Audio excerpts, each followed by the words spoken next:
Alors, ce qu'on va retrouver au lac Jérôme, c'est probablement une des choses les plus importantes au niveau environnemental jérômien. C'est-à-dire qu'on retrouve toutes les espèces d'arbres indigènes du Canada telles que répertoriées par le frère Marie-Victorin.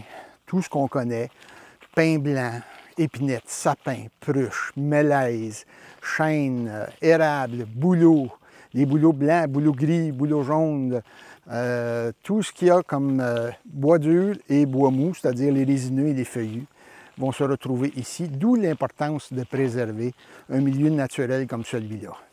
J'ai derrière moi un pin blanc. Une des façons de le reconnaître, c'est de prélever un faisceau d'aiguilles.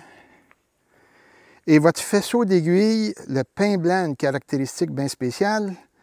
Il possède 5 aiguilles par faisceau. Et là, je cherche à séparer la 5e. Ah, là, là! Je ne sais pas si on les voit bien.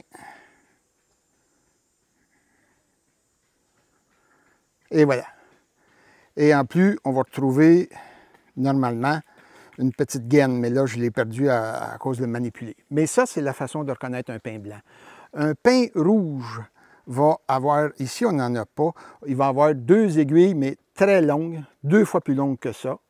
Et un pin gris, ça va être 2 aiguilles également, mais beaucoup plus courtes, comme ça.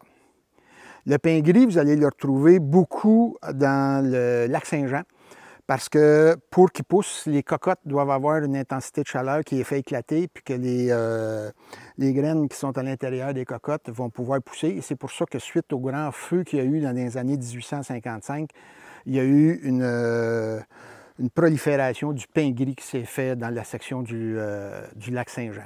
Le pin rouge, on va le retrouver beaucoup en Outaouais. C'est un pin d'une très, très grande qualité qui a servi beaucoup pour les bateaux de guerre dans les années 1800. C'est pour ça aussi que les Britanniques sont venus ici, puis qu'il y avait un grand intérêt pour le bois, parce qu'évidemment, eux, ils sont sur une île et la façon qu'ils se voyagent, c'est par bateau. Alors, ils avaient besoin de beaucoup de bois pour construire le bateau, et le bois, le pin rouge et le pin blanc sont des arbres de grande qualité pour ça. Voilà pour les pins. Dans ce cas-ci, j'ai un sapin. On va le remarquer, le sapin, vous allez voir, les faisceaux d'aiguilles, ils sont plates pratiquement. Alors qu'un épinette, on va le voir tantôt, c'est beaucoup plus rond. La deuxième caractéristique, puis ça, vous ferez ça avec vos enfants, ils vont aimer ça. Vous prenez une aiguille de sapin et vous essayez de la faire tourner dans vos doigts. Vous allez être incapable de le faire parce qu'elle est plate. Tantôt, on verra la différence avec un épinette. Et le sapin, évidemment, si vous voulez vous gommer les doigts, juste à aller perforer les petites ballons, c'est rempli de gomme qui est de la résine. Vous savez, l'arcanson, là, pour les violons, les violonistes, là, ils savent c'est quoi, l'arcanson. Mettre ça sur les archers.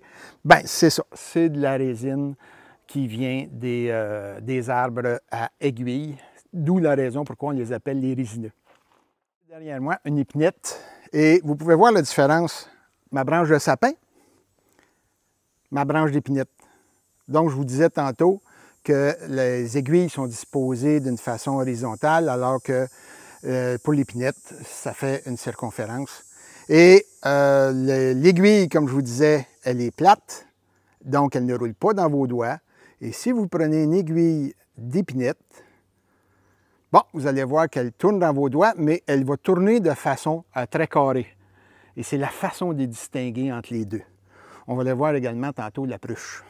On s'emmène notre petite branche. Alors ici, on a une pruche. Vous pouvez voir la différence entre les branches de sapin qui est ici, d'épinette qui est là, et la pruche. Les aiguilles sont beaucoup plus courtes, beaucoup plus rondes, et ils ont une particularité, les aiguilles d'une pruche. Si on peut les voir, je ne sais pas si on les voit bien, mais ils ont des petits pétioles. Ce qu'on va retrouver d'habitude avec une feuille, vous savez, la feuille d'érable, puis le pied qui tient la verdure, c'est un pétiole. Et la pruche est le seul arbre résineux qui possède un pétiole. C'est la façon de la distinguer. Alors, on va s'en prélever une branche. Alors là, j'ai avec moi ce qu'on appelle le merisier, ou si vous préférez, le bouleau jaune. Vous voyez son type de feuille. qui est dentelé, comme on peut le voir. Et l'écorce, remarquez l'écorce, elle est justement jaune, elle va peler en petits lambeaux comparativement à d'autres espèces de bouleaux. Donc ici, on a un bouleau blanc. Caractéristique principale, c'est l'écorce qui va peler beaucoup en large bandeau. Les Amérindiens s'en servaient évidemment pour faire des canaux. Et c'est un bouleau qui, par son écorce, qui a servi aussi dans le passé à faire des documents ou à écrire. C'est pourquoi il a le surnom de bouleau à papier, parce qu'évidemment, son bois, son essence de bois, elle est utilisée dans la pâte à papier pour, entre autres, les papiers d'écriture, comme on a à Saint-Jérôme, à la Roland. Évidemment, c'est fait chez des compagnies de pâtes qui sont spécialisées, non pas à Saint-Jérôme. À Saint-Jérôme, c'est uniquement le papier qui est fabriqué avec cette pâte-là. Les longues feuilles comme celle-là, ce sont de très, très longues feuilles. Ce sont des feuilles de chêne. Et évidemment, les caractéristiques de cet arbre-là, c'est probablement un des meilleurs bois pour la construction, pour les planchers de bois franc, entre autres. Parmi les caractéristiques un peu spéciales, pour ceux qui ramassent les feuilles à l'automne, c'est bien déplaisant parce que c'est toujours les dernières à tomber. Ça tombe au mois de novembre, puis on est pris à les ramasser juste avant que la neige tombe. Et ça, ben, le chêne prend beaucoup de temps à pousser. Cependant, c'est ce que vous voyez qui fait des arbres centenaires beaucoup plus facilement que le bouleau qui, lui, après 30-35 ans, dans bien des cas, va avoir une facilité à s'écraser au sol. Évidemment, un arbre connu de tous, l'érable. L'érable comme tel, qui est symbole du drapeau canadien. Vous savez, l'érable, on le retrouve surtout au Québec et en Ontario. Et cet arbre-là est très symbolique pour tous les Canadiens français qui habitent le territoire comme tel. Vous savez, c'était le symbole de la Société Saint-Jean-Baptiste en 1832. C'était le symbole de l'implantation en terre canadienne des colons de France. Et évidemment, il y a eu ceux aussi d'Angleterre. La science a évolué beaucoup au cours des dernières années. Nous, on croyait que c'est pas grave si on détruit un milieu naturel dans un endroit X, on a juste à replanter des arbres à un endroit Y. Et de toute façon, les nouveaux arbres capturent le carbone en bien plus grande quantité qu'une forêt ancienne.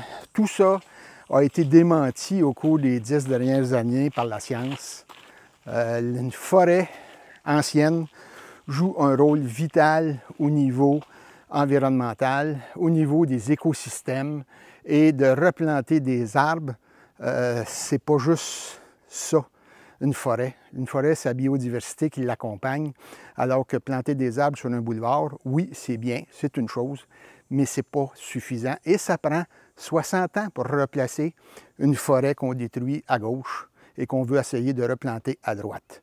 Nous n'avons plus 60 ans d'avance pour combattre les changements climatiques actuellement.